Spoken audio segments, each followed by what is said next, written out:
So, more cops equals higher crime rates? Got more racist rhetoric coming right up.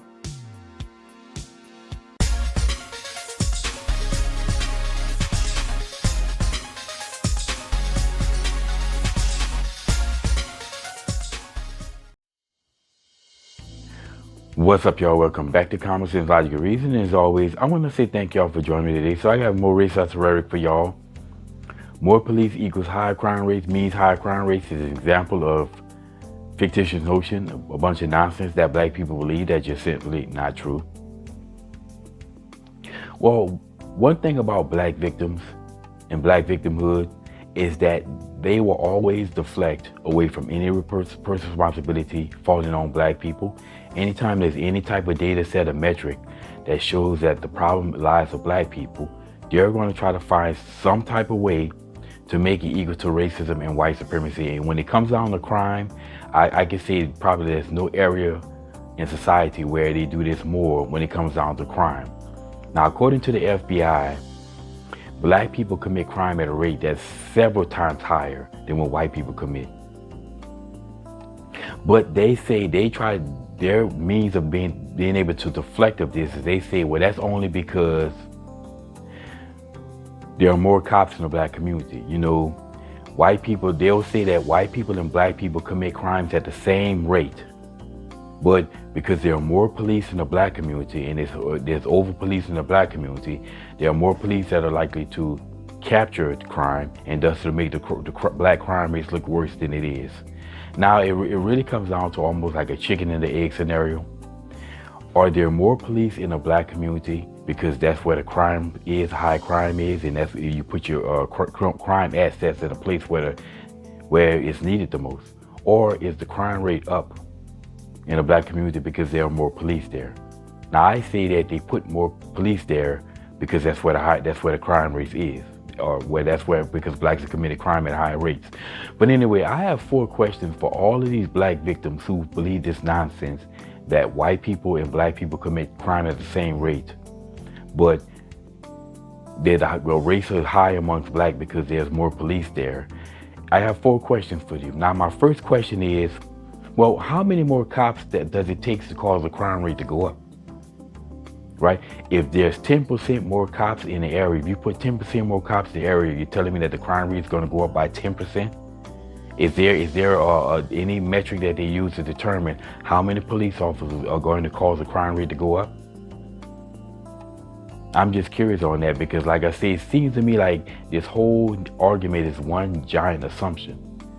And if black people are committing crime according to the FBI, if black folks are committing crime at a much higher rate than white people are, then does that mean that there are much more police officers in the black community? Well, how many more police are there exactly in the black community? So you're telling me there are 3, 4, 5 times as many cops in the black community than there are in the white community? And I just need to know, how does that explain the gap, the huge gap in crime rate that exists between black people and white people? Because in order to explain that gap, that must mean that there are at least 3 to 5 times more police in the black community as there in the white community. Do we have any evidence to back that up? Now, my second question to all of these black victims is, where is the evidence that white people are committing crime at the same rate as black people? Where's the evidence, the data set to prove this? There is none. There is no data set whatsoever to prove it. So once again, that is nothing but a giant ass assumption. They assume this. They have no evidence. It's not like, you know, black folks, these pro-blacks, they have spies in the white community that's basically keeping track of everything that white people do, and they track all this crime committed by whites, but it just quote unquote it just goes unreported. They have no evidence of this, so that's just made up nonsense to go along with the rest of the lie. Now, my third question to all of these pro-blacks out here is, how does that explain the high murder rates then and the high violent crime rates of blacks? Blacks commit murder at a rate, like I always say, y'all know I've said this many times, that we as blacks, we're 13% of the population, responsible for like half the murders, slightly more than half the murders, and like 60% of all violent crime in America. So how do more police cause black people to commit more murders? That doesn't make any sense. If anything, more police would limit black murders, not cause black people to commit more murder. So the high murder rates among black people cannot be excused away by this argument of more cops in the black community and more violent crime rate in the black community. Again, police don't cause people to commit murders and violent crime. And if people say, well, there's just as many murders amongst white people, where's your evidence? Where are all the bodies that are piling up that the white folks are hiding? All these white folks that are, again, supposedly losing their lives at the same rate in which black people are. Show me the bodies. Show me the evidence of this. Again, where's those spies that are sitting here basically scoping out white people to see all the crimes that they committed? Show me the evidence of all these white bodies piling up if you believe that. That white people, if they lose a family member, they're not going to report it.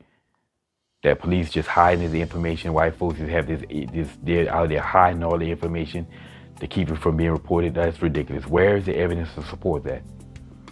But once again, there's no way, shape, or form can they use more cops to explain away the fact that blacks are committing murder more murders than the other 87% of the population, and more murder and more violent crimes as well.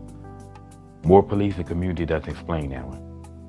Now, my last question, the fourth question, is why isn't the crime rate dropping with blacks then? Because if you have all of these police officers in the black community who are more likely to capture crime, and they catching the criminals, and basically they go to trial and they go to jail and they get them off the street, well, at some point in time, the crime rate amongst black people would drop. After stop and frisk was implemented in New York City, crime sharply dropped. That's because the police took active measures to more heavy policing measures to try to deter crime. They were catching the criminals before they can enact the crime. They would put them behind bars, and then they were no longer on the street to commit the crime. So crime in New York went down.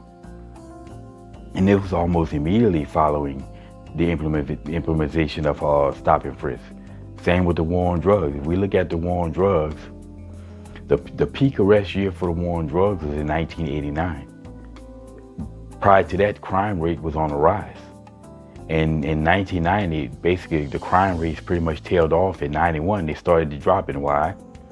Well, they were getting the criminals off the street, putting them behind bars, and they were no longer on the street to commit crimes. So then if there's all these extra police officers in the black community that's supposed to capturing all this crime, why isn't the crime rate going down in the same? If they're taking the criminals off the street and putting them behind bars, then why isn't crime rate dropping if it's a matter of more policing in the black community? That's because it doesn't make any sense. It has nothing to do with more police. More police doesn't cause more crime. And as I said before, police officers are a reactive force. They react and respond to crime. They're not out here actively investigating the possibility of a crime, as we saw with stop and frisk, which was basically ruled unconstitutional. So if police officers are doing that, which they're not, that will be considered unconstitutional, and they will get sued. So that's not what police officers are doing. Regardless, they say all it is, but if this really truly was the case, then my question I asked to all these black victims is, why is it that as soon as a black person gets money or gets the means, they leave the hood? Kind of like Ice Cube. Ice Cube, when he became famous, and of course, with NWA, and then he not too long after went solo, he tried to stay in the hood, but he had to leave because they kept robbing him. They kept burglarizing his home. I'm not aware of any white person, whenever they get the money, they get the means, they leave white folks and move to the hood. Okay, so all indicators show that that's BS and nonsense. That more cops causes crime rates to go up. That's utterly nonsense. Again, the more you analyze this and break it down, the more asinine it becomes. It just doesn't make any sense, and all it is just a deflectionary tactic that's based off of a whole bunch of assumption with no real data no data set, no information to back it up. Anyway, if you ever hear one of these pro-blacks, these black victims say that more police causes high crime rates, well, now you know, and knowing it's half the battle. And as always, y'all, until next time.